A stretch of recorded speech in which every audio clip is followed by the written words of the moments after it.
주일은 내일을 중단하고 하나님 하신 일을 기억하는 날이죠.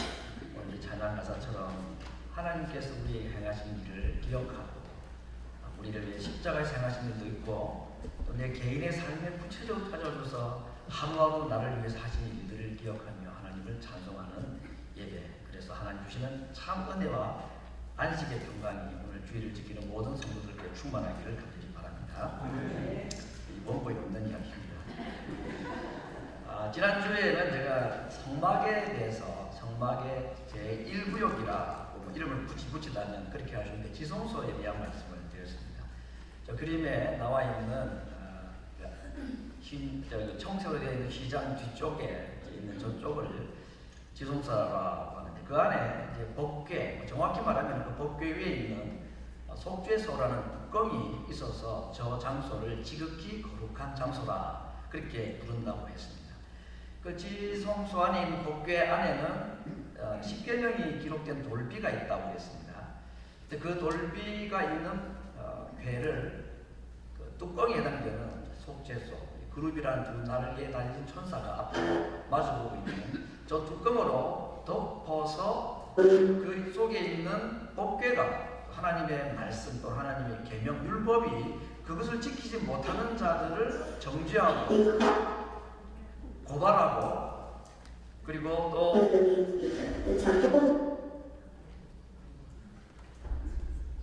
하늘에서 들리는 소리는 아니겠지.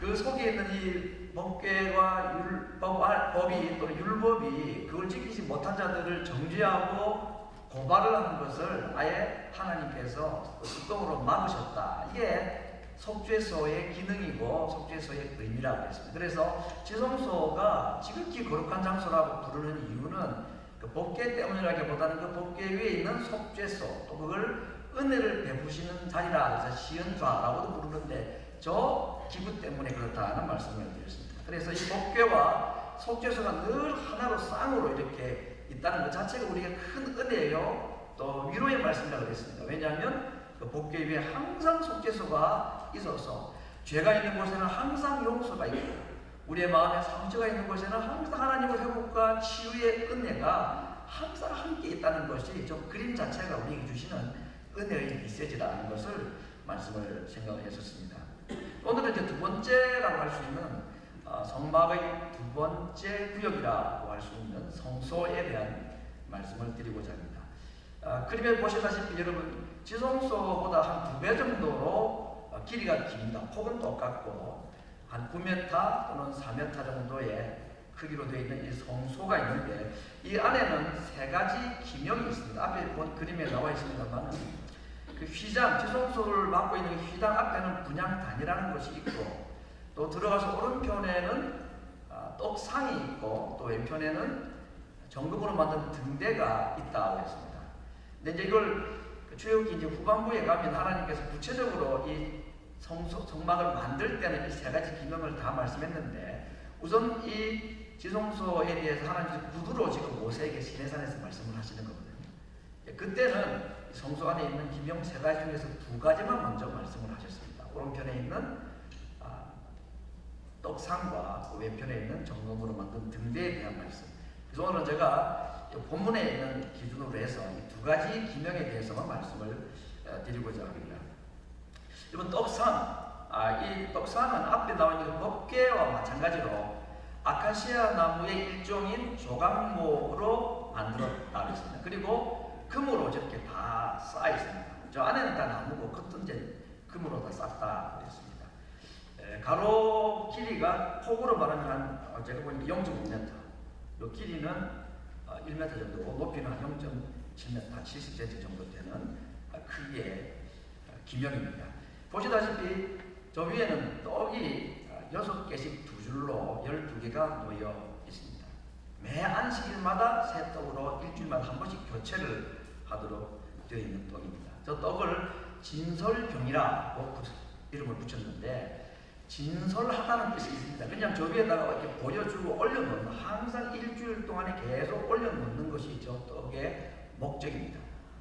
물론 나중에 제사장들이 저걸 물려낼 때는 새 떡으로 교체할 때는 제사장들이 이제 먹도록 되어 있기도 했습니다만은 우선은 저것은 먹기 위한 것이라기보다는 일주일 동안의 성소 안에 계속 진열하고 진설하는 것이 그 목적입니다. 그 진설병이라고 우리 한글 성경은 했는데 그 원어의 뜻은 얼굴떡이라는 의미가 있습니다. 얼굴떡이 무슨 말인가? 동그랗게 얼굴처럼 생겼다는 말인가? 그게 아니라 하나님의 얼굴 앞에 항상 배설한다 하는 의미에서 하나님께 보여드리는 하나님 앞에 늘 진솔하는 떡 이런 의미가 있는데 영어 성경은 저 진설병이라는 것을 크게 두 가지 단어로 번역을 했습니다. 하나는 임재의 떡이다, 또 bread of presence다. 임재의 떡이라는 것을 일반적으로 번역을 했습니다. 하나님의 임재가 저 떡에 상징적인 의미가 있다 그 말이죠. 떡 자체가 벌써 하나님께서 이스라엘 백성들과 함께 하신다는 의미가 있고 또 다른 영어 성경은 요즘은 이제 쓰지 않는 단어인데 슈브레드라 이게 정확히 말하면 쇼브레드 보여주는 떡. 요즘 뭐 우리 백화점 가면 그 쇼윈도가 있죠. 또는 식당 가면 이제 그 가짜로 만든 음식 있잖아요. 짜장면으로 이렇게 그 진솔하게 보여주기 위해서 진짜 짜장면이 아니고 그와 같이 보여주는 의미가 있다. 하나님의 임재의 상징인 동시에 하나님께 저 떡을 항상 드린다는 의미도 있고 사실은 반대로 말하면은 하나님께서 이스라엘 백성들에게 저 떡을 항상 보여준다는 의미, 보여준다는 의미와 임재라는 이 두 가지 의미가 이 떡의 의미라고 볼 수가 있습니다. 떡이 12개인 이유는 우리가 쉽게 짐작합니다. 이스라엘의 12지파를 상징하는 숫자입니다. 자, 무슨 뜻이 있을까요? 앞에 말씀드린 대로 하나님 앞에 늘 진솔하는, 다시 말하면 하나님께서 이스라엘 백성들과 늘 함께 하는, 일주일에 한 번씩 교체를 하지만 저 상위에 떡이 떨어져서는 안 되는 겁니다. 그 얼마나 제사장들이 저기에 대해서 신경을 많이 써야 되겠습니까? 떡이 지금 얼마나 커 보입니까? 식당에서 먹는 팬케이크 정도 사이즈로 보일지 모르겠습니다. 저게 가로 세로로 50cm, 100cm가 되는 제법 큰 상이죠. 이거만 할지 모르겠습니다. 네. 그러니까 저 안에 거의 가득 차니까 저게 떡 한 덩이를 만드는데 드는 밀가루가 자그마치 성경보니까 10분의 2 에바라 그랬는데 한 4.4리터 됩니다. 1갤런이 넘는 정도의 양을 가지고 저 떡을 만듭니다. 그러니까 지금 갤런으로 보면 12개가 저기에 밀가루로 쌓입니다. 제법 큰 떡이죠. 저 떡의 의미가 하나님 우리와 함께 계시던 임재의 상징이라 그랬는데 그게 첫 번째 의미가 있지만 사실은 하나님이 이스라엘 백성들과 함께 계시다 하는 이 임재의 상징에 더 좋은 기명이 이미 있었습니다. 어디에 있는 겁니까? 지성소 안에 있는 법궤, 속죄소.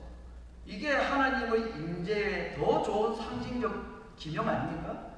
근데 왜 또 저렇게 성소 밖에도 임재의 떡이라 하는 하나님 앞에 늘 있는 임재의 떡을 왜 또 갖다 내야 되는가? 저는 두 가지 의미가 있다고 생각합니다. 첫 번째는 지성소에는 아무나 못 들어갑니다. 대제사장이 1년에 한 번 딱 들어갑니다. 그 지성소 안에 하나님의 임재의 상징이 있지만 그러나 일반 제사장들은 보지를 못하는 거죠. 일반 백성들은 더더군다나 모르고 그래서 하나님께서 이스라엘 백성들과 늘 함께 있다는 것을 지성소 안에 있는 기명으로 말씀해 주신 그것을 더 넘어서서 일반 제사장들에게도 이걸 보여주기 위한 의미가 첫 번째 있다고 생각합니다. 두 번째, 저걸 바깥에 왜 성소에다가 하나님의 임재의 상징인 저 떡을 만들어라고 했을까? 떡은 여러분 하나님의 임재의 상징이기도 하지만 저건 먹는 양식입니다. 그렇죠? 그러니까 하나님께서 이 떡을 진솔하는 의미로 주신 두 번째 메시지는 하나님이 너희들과 항상 함께 있다는 임재의 약속 이외에 공급하시는 하나님이라는 메시지가 있는 거예요. 그러겠죠? 하나님께서 자기 백성들에게 항상 필요한 양식을 공급해 주시는 분이시다 하는 이 약속이 저 떡에 담겨 있는 두 번째 의미입니다.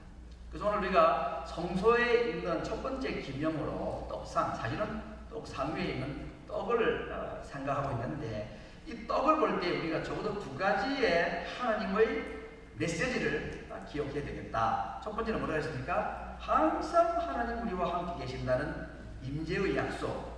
그러나 그보다도 이 떡이 주는 또 다른 하나의 강력한 메시지는 하나님은 공급하시는 분이시다. 우리의 일용할 양식을 공급하시는 분.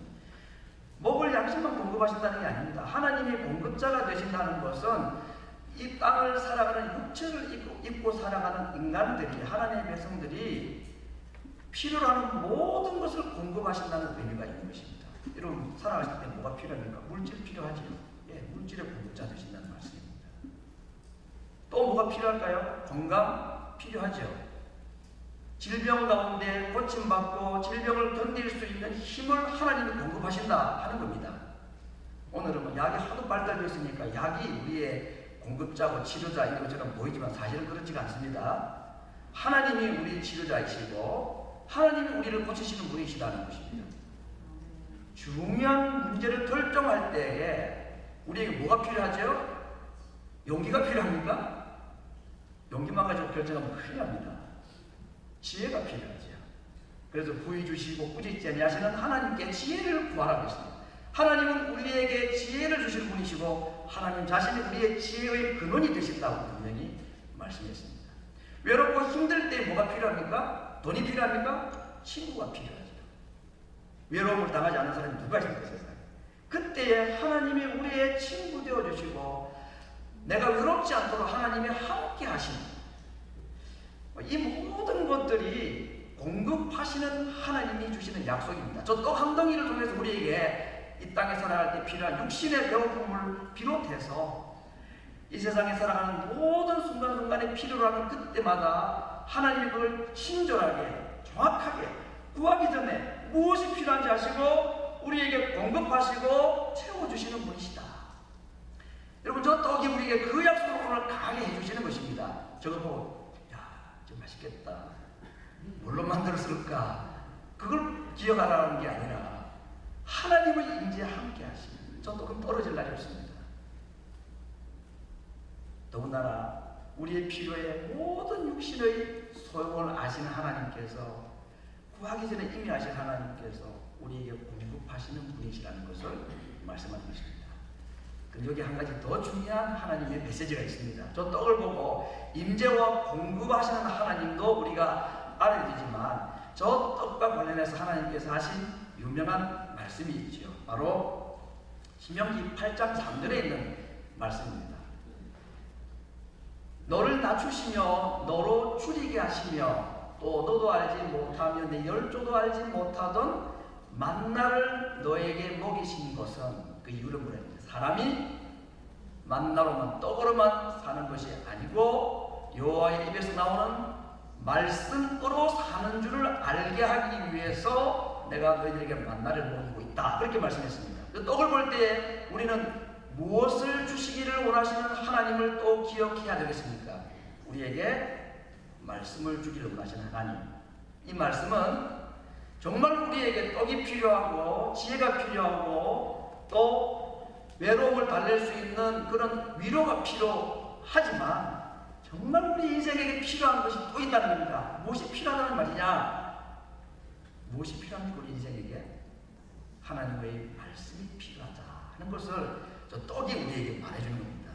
배고프면 먹고 싶듯이 하나님이 우리에게 필요를 채워주시는 분이신 동시에 하나님 자신이 우리에게 생명의 떡이 되셔서 하나님은 오늘 우리들에게 정말로 주고 싶어 하시는 것이 따로 있다는 겁니다. 하나님의 입에서 나온 모든 말씀을 우리에게 주기를 원하십니다. 그래서 하나님의 말씀에 배고픈 자가 진정으로 이 땅의 육신의 모든 배고픔과 갈증으로부터 이겨낼 수 있고 해결받을 수 있다는 것을 이 떡이 우리에게 보여줍니다. 이게 첫 번째 기명에서 나오는 하나님의 메시지입니다. 자, 이 두 번째 이제 살펴볼 것은 왼편에 있는 정금으로 만든 등대라 했습니다. 등대라 그러니까 저 바닷가에 막 비추는 그런 등대를 생각하는데 그게 아니고 등잔이죠. 램프 스탠드입니다. 근데 그걸 보기 전에 저 그림을 먼저 봐야 되겠습니다. 아마 이 성막 그림들을 종종 보셨을 텐데 성막 위에 지붕을 덮는 덮개가 사중으로 되어 있습니다. 그래서 1덮개는 청색, 홍색, 자색, 실로, 그룹이라는 천사, 지난주에 제가 말씀드렸죠. 지성소를 맡고 있는 그 천막에 그룹이라는 천사, 또는 성막, 지성소 안에 있는 그 천사도 그룹이라는 천사라고 했습니다. 그룹은 다시 말씀드리지만 소그룹, 대그룹 할 때 그 그룹 절대 아닙니다. 신천지가 그거 그리겠다 망신사를 당한 걸 제가 한번 봤는데 절대 그 그룹이 아니고 케루빔이라는 것을 번역하다 보니까 한글로는 그룹이라고 했는데, 아무튼 수호신과 같은 수호천사와 같은 하나님 주변에 항상 방위하고 하나님을 보호하고 또 적벌을 금지하는 생명나무 길로 가는 그 길을 막았던 그 그룹입니다. 그룹의 모양을 수놓아서 만든 아주 고운 배입니다. 그게 첫 번째, 그 위를 덮는 것이. 두 번째 덮개는 성경에 보니까 염소 털이라고 했습니다. 흰 염소 같아요. 흰색인 거 보니까 흰 염소 털로 덮고, 세 번째가 수양인데 저기 붉은 물을 들였습니다. 수양의 색깔이 저럴 수는 없죠. 그러니까 붉은 물을 들여서 다 상징의 의미가 있죠. 정결하는 흰색의 의미가 있고, 피해, 예수님의 피해 보혈에 대한 의미가 있는 것이 다 색깔들에 나타내는 것인데, 이게 세 번째 덮개고, 맨 마지막으로는 뭘 덮냐면 이제 한글 성경에 해달이라는, 저는 잘 보지는 못했는데 바다소의 가죽으로 덮었습니다. 검정색이고, 이건 이제 아주 방수 효과가 있는 거죠. 그래서 비가 아무리 와도 저 해달의 가죽을 뚫고는 못 들어오거든요. 이게 사중으로 철저하게 색깔도 구분하고 짐승의 가죽의 종류 이런 것들을 다 구분해가지고 성소를 아주 튼튼하게 이제 보존을 할 목적으로 하나님께 직접 디자인을 하시고 재료를 직접 말씀을 하신 것입니다. 근데 저 안에 이제 여러분 저렇게 되면 창문이 하나 없고 비가 안 들어가겠죠. 그래서 성소 안 지성소는 얼마나 캄캄할까요? 아주 흑암천지입니다. 그래서 이 하나님께서 등대 램프 스탠드를 만들어 불을 켜라고 했습니다. 이 램프 스탠드는 불을 켜기 위한 목적입니다. 이 램프 스탠드가 왜 누구를 위해서 필요할까요? 제사장들이 일을 해야 되니까 안에서 떡도 바꿔야 되고 분향도 해야 되고 계속해서 불을 관리하고 이런 일을 하기 위해서는 불이 필요한 겁니다. 그래서 첫째, 이 램프 스탠드, 저 등대의 목적, 그 기능은 성소, 그 깜깜한 성소 안을 밝히는 것이 목적입니다. 정말 저랬을까는 뭐 가봐야 알겠습니다만은 대충 저 정도의 디자인으로 다닙니다. 가운데가 줄기가 있고 가지가 3개 해서 총 7개의 등장, 위에가 이제 기름을 부어서 물이 피날 수 있도록 그렇게 한 거죠. 저건 이제 살구꽃 형상이라고 했습니다. 그 장 받침은 살구꽃 형상이라고 했고, 살구 열매도 저기에 쳐서 되어 있습니다. 저걸 따로따로 만들어가지고 조립을 한 게 아니고, 저걸 금 1달란트.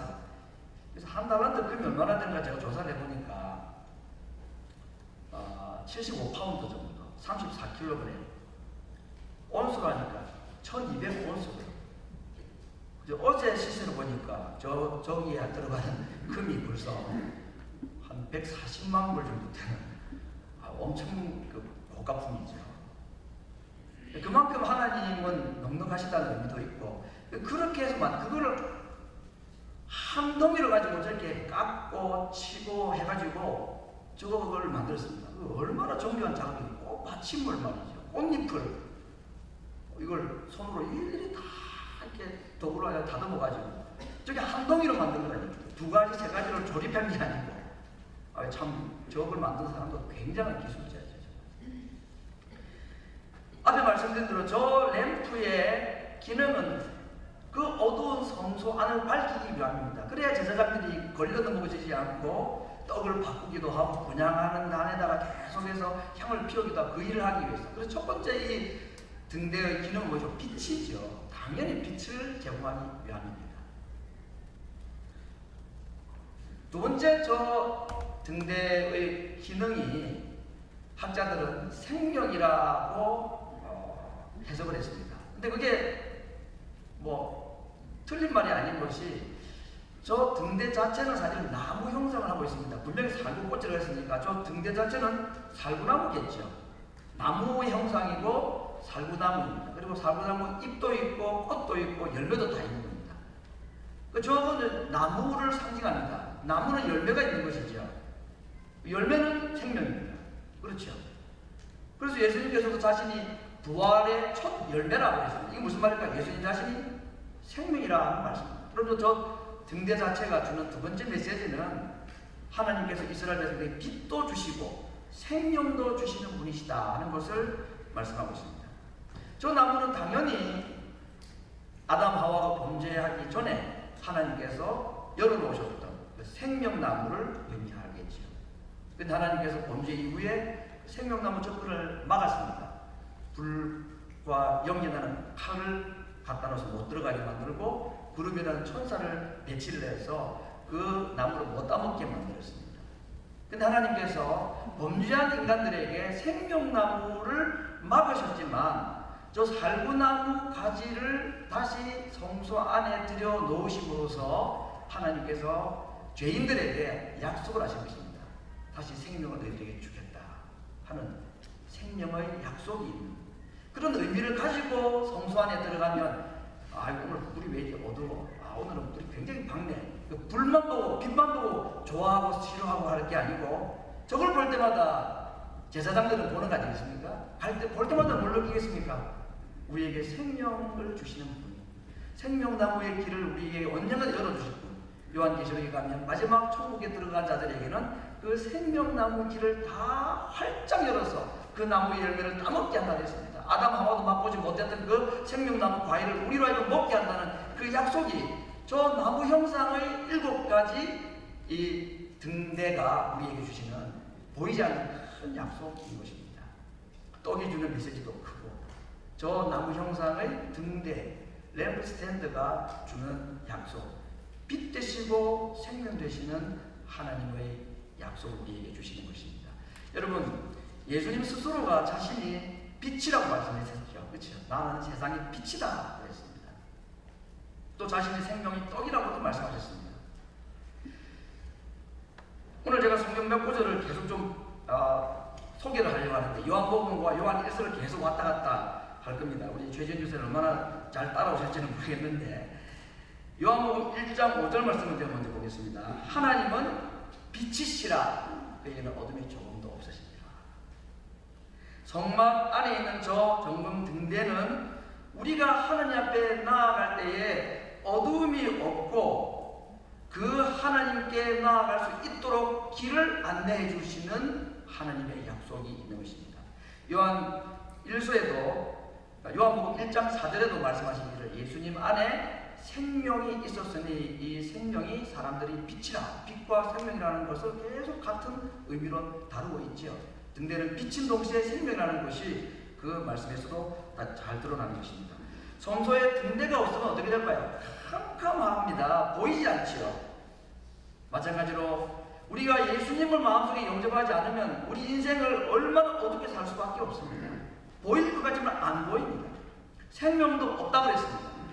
이 빛은 생명이라고 말씀했기 때문에. 그래서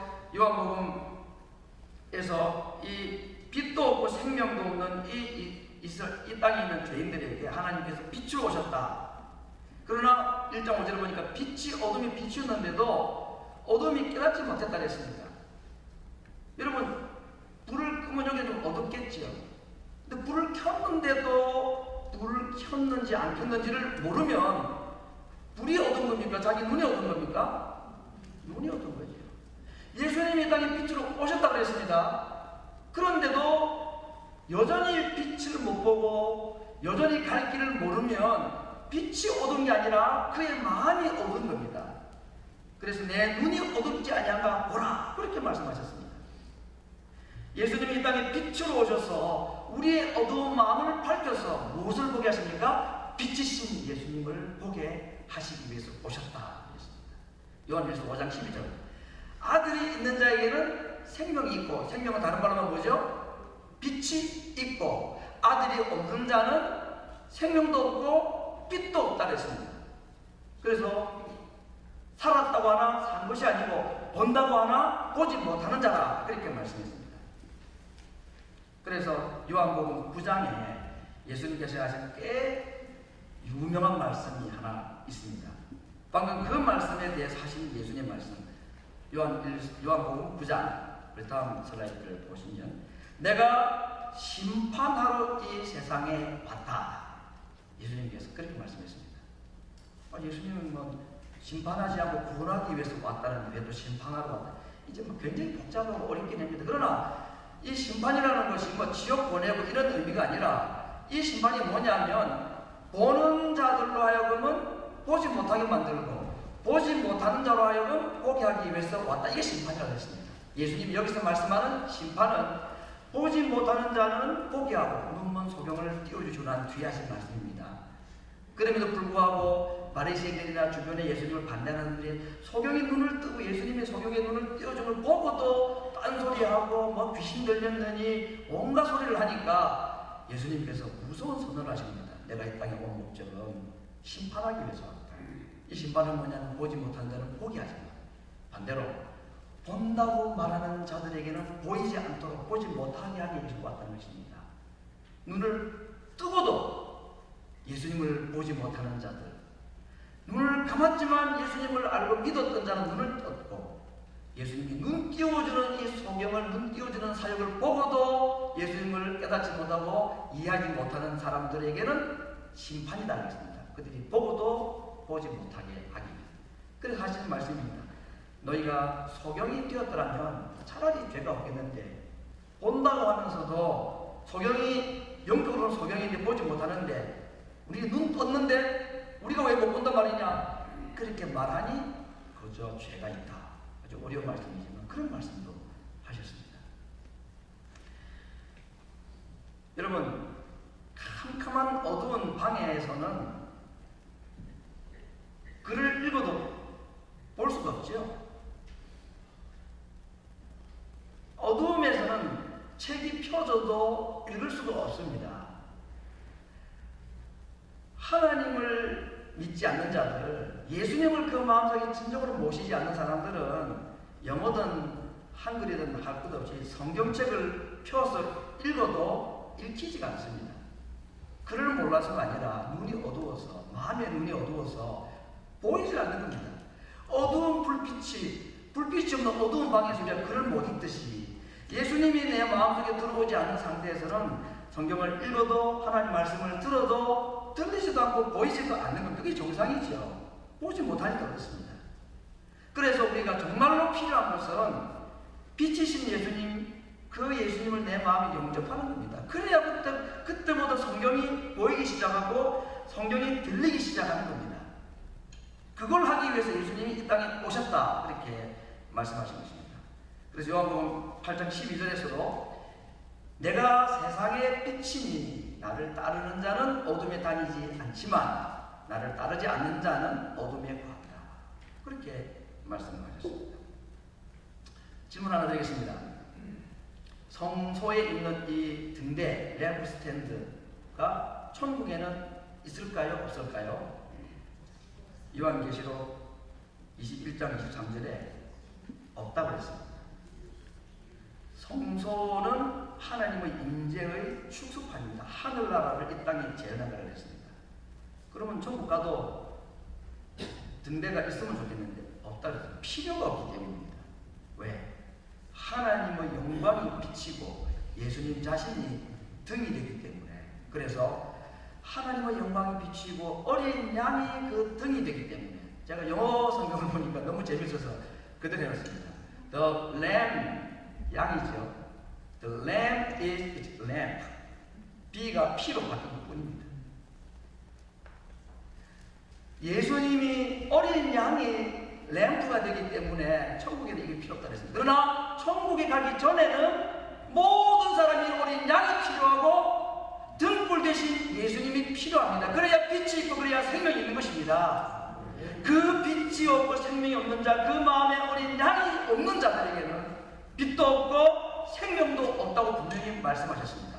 그럼에도 불구하고 나는 볼 수 있고 나는 살아가고 있다 말하는 것은 저주받은 자입니다. 심판받은 자 하는 말입니다. 예수님 그렇게 말씀했습니다. 내가 심판하러 왔다고 했습니다. 자, 오늘 이 두 번째 기명인 정등 등대에 대해서 빛과 생명을 주시는 하나님에 대한 말씀을 생각했습니다. 자, 등대가 빛과 생명, 뭐 의미는 그런 거구나. 좋습니다. 자, 여러분 이게 전부일까요? 예수님이 이 땅에 오신 목적을 요한복음 10장 10절에서 예수님이 다시 한 번 더 말씀합니다. 우리에게 생명과 빛을 주신 이유가 뭐냐? 도적이 오는 것은 도적질하고 죽이고 멸망시키는 뿐이요. 그 다음에 내가 온 것은 양으로 하여금 무엇을 얻고? 생명을 뭐라 그랬죠? 빛이라고 그랬습니다. 그랬죠? 빛과 생명, 이건 누구로부터 오는 겁니까? 예수님으로부터 온다고 했습니다. 예수님이 이 땅에 오신 것은 양에게 빛과 생명을 주기 위해서 오셨다 그랬습니다. 근데 그 다음에 뭐라 그랬죠? 그게 전부가 아니고 그 생명을 어떻게 누리게? 더 풍성히 얻게 하기 위함이라고 했습니다. 이 더 풍성한 생명, 이것을 여러 가지로 생각할 수 있겠지만 그냥 쉬운 말로 이렇게 정리를 하면 어떨까 싶습니다. 생명력. 병원에 누워서 발가락 하나 꿈쩍 못하는 사람에게도 생명은 있습니다. 그러나 그에게 축구를 하고 운동을 하고 집에 물건들을 옮기고 하는 그런 어떤 힘은 없죠. 그에게 생명력이 있다고 말할 수는 없습니다. 여기서 말하는 생명력, 더 풍성한 생명은 단순히 육체적인 건강을 말하는 게 아니라 다른 사람에게 영향을 주고 감화를 주는 영향력과 또는 감화력이라고 할 수 있습니다. 영향력과 감화력이라는 것이 어떻게 주어집니까? 남들보다 좀 깨끗하게 살고 좀 착하게 살고 그러면 영향력이 감화력이 있죠.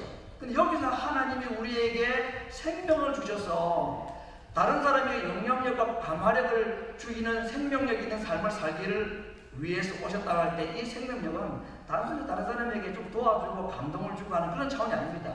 결국 믿지 않는 자, 생명 없는 자에게 무엇을 주기 위한 생명력을 우리에게 주기로 하시느냐? 그들에게도 역시 생명을 주기 위해서입니다. 예수님은 빛이시라고 했습니다. 그 빛이신 예수님이 이 땅에 계시지 않고 하늘나라로 올라가셨죠. 그러면 하늘나라로 올라가신 예수님은 자신의 빛의 사명을 다 끝냈습니까? 더 이상 예수님은 우리에게 빛을 필요가 없고 이 세상에 빛을 비추시는 일은 안 하게 될까요? 아니죠. 어제나 오늘이나 내일이나 영원토록 동일하신 우리 예수님은 전에도 지금도 앞으로도 여전히 빛이시고 생명이십니다. 그래서 이 세상의 사람들에게 빛을 주고 생명을 주기를 원합니다. 누구를 통해서? 천사를 통해서? 우리를 통해서. 생명을 가진 자가 아니라 그 생명을 더 풍성하게 가지고 있는 생명력 있는 자들을 통해서 하나님은 여전히 생명을 이 세상 사람들에게 주기를 원하시고 어둠 있는 자들에게 갈 길을 밝게 보이는 빛을 보여주기를 원합니다. 너희의 착한 행실로 살아계신 하나님 앞에 영광을 돌리게 하라. 그렇게 말씀하셨기 때문입니다. 사랑하는 성도 여러분, 오늘 우리는 성막의 제2구역이라 할 수 있는 성소의 세 가지 기명 중에 두 가지 기명에 대해서 생각을 했습니다. 하나님은 이 진솔병이라는 떡을 통해서 우리와 항상 함께 하시는 하나님 임재의 약속과 함께 우리의 필요를 공급하시는 하나님이심을 약속을 해 주셨습니다. 물질의 필요, 어떤 중요한 문제를 결정할 때에 필요한 지혜, 심각한 병에 걸렸을 때 그것을 이겨낼 수 있는 힘, 고통스러운 슬픔의 가운데서도 주시는 위로의 은혜, 외롭고 힘들 때에 친구 되시고 나의 외로움을 달래주시는 함께 하시는 그 하나님, 우리가 언제 무엇이 필요한지 하나님이 너무나 잘 아십니다. 그래서 우리에게 이 필요를 채워주시는 분이시라는 것을 저 12덩이의 떡을 통해서 오늘 우리에게 약속해 주시는 것입니다. 그리고 더 나아가서 정말 우리에게 필요한 것은 입으로 먹는 떡이 아니라 하나님의 입에서 나오는 말씀이 우리에게 정말로 필요한 양식이라는 것을 저 떡을 통해서 우리에게 보여주기를 원하신다고 했습니다. 두 번째 기명인 등대를 통해서 우리에게 빛을 주시고 우리에게 생명을 주셔서 우리에게 생명을 더 풍성하게 주셔서 그 빛과 생명을 가지고 이제는 또 다른 빛을 잃은 자들, 생명이 없이 살아가는 자들에게 빛을 보여주고 생명으로 인도해주는 이 일을 하심으로 빛이신 생명이신 주님이 하늘나라에 계시지만 이 땅에 있는 생명과 빛을 받은 우리를 통해서 우리들의 착한 행실을 통해서 정말로 빛된 삶과 생명력 넘치는 삶을 통해서 그들에게도 빛을 보여주고 그들에게도 생명을 공급해 주기를 원하셔서 우리를 먼저 거룩한 빛으로 불러주시고 초대해 주셨다는 것입니다. 우리에게 주신 사명인 동시에 우리가 이 땅에서 누릴 복입니다. 빛된 삶 그리고 생명력 있는 삶을 통해서 오늘도 갈 길을 알지 못하고 헤매는 사람들, 보지 못한다고 하면 죄가 없을 텐데 본다고 하는 그냥 그저 보지도 못하고 본다고 말하는 사람들, 그들에게 참 빛을 보여주어서 생명의 길로 인도하는 이 일을 위해서 하나님께서 오늘 이 성소의 두 기명을 통해서 우리에게 약속하시고 또 우리에게 크신 사명을 주셨습니다. 오늘 우리에게 주신 이 생명과 빛으로 다른 사람에게 하나님의 살아계심과 그분이 우리의 참 공급자가 되신다는 이 사실을 보여주는 생명력 넘치는 삶으로 빛된 삶을 계속해서 보여주고 믿지 않는 세상의 불신자들을 빛이신 생명이신 우리 주님께로 인도하는 생명력 넘치는 풍성한 삶을 사시는 주의 백성들 되기를 말씀으로 축원합니다.